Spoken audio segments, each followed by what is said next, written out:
is where good chemistry comes in. When two people hit it off right from the start, we say they have good chemistry. They connect, they mesh, they complement each other. Perhaps they even seem to become one. In physics, chemistry, and biology, opposites attract, creating a strong, unified whole. This sort of pair bonding occurs throughout nature. In the animal kingdom during mating, when neurotransmitters dock onto receptors, when a tree and a mycelial network share resources, think of it as a mushroom internet, and when two atoms share their electrons to align in a chemical bond. Good chemistry is everywhere, pouring the foundation for strong connections. When they occur in humans, these acts of bonding, of reliance and interdependence, ignite pharmacological fireworks in our brains.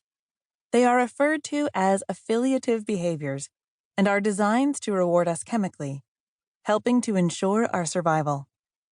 The more we lock into oneness, the better we feel. Being held in a lover's arms, holding a baby, and helping a neighbor can all trigger this satisfying sense of feeling hooked in. When we belong, we feel safe. We can relax. This is why we do it. In the modern world, most of us have discovered ways to mimic that good chemistry without actually connecting, perhaps not even realizing it's only a workaround. We stay glued to our phones and it feels good, but not quite good enough. Synthetic substitutes don't work as well as natural ones. There is a great saying in addiction medicine: you can never get enough of something that almost works. This insatiability fuels the engine of addiction. When it comes to drugs, they don't completely scratch that itch, and some drug users will opt for quantity over quality, chasing that elusive high. When it comes to human connection, when we don't get what we need, we become compulsive in our consumption of nearly everything else. And I can see, nearly everywhere I look, that we are not getting what we need. Not even close. There's a loneliness epidemic in this country. I witnessed it most acutely in my patients at Bellevue Hospital, where I spent 9 years as the doctor in charge, running the weekend night shift at the psychiatric ER.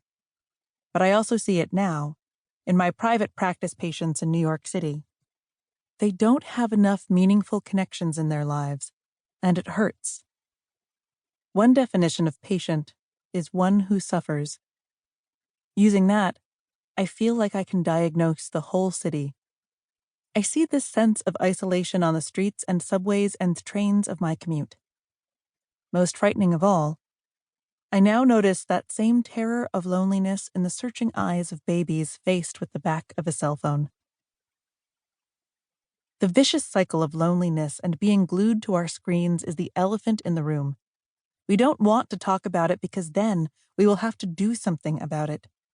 Most of us are already waist-deep in our addiction and deeply in love with our devices. In fact, time spent on a screen can generate brain chemistry similar to infatuation and attachment, the two stages of falling and staying in love that we'll go over in more detail in Chapter 2. We're a world in denial of our own digital dependence. We see it in our kids, we see it in ourselves, yet most of us do nothing.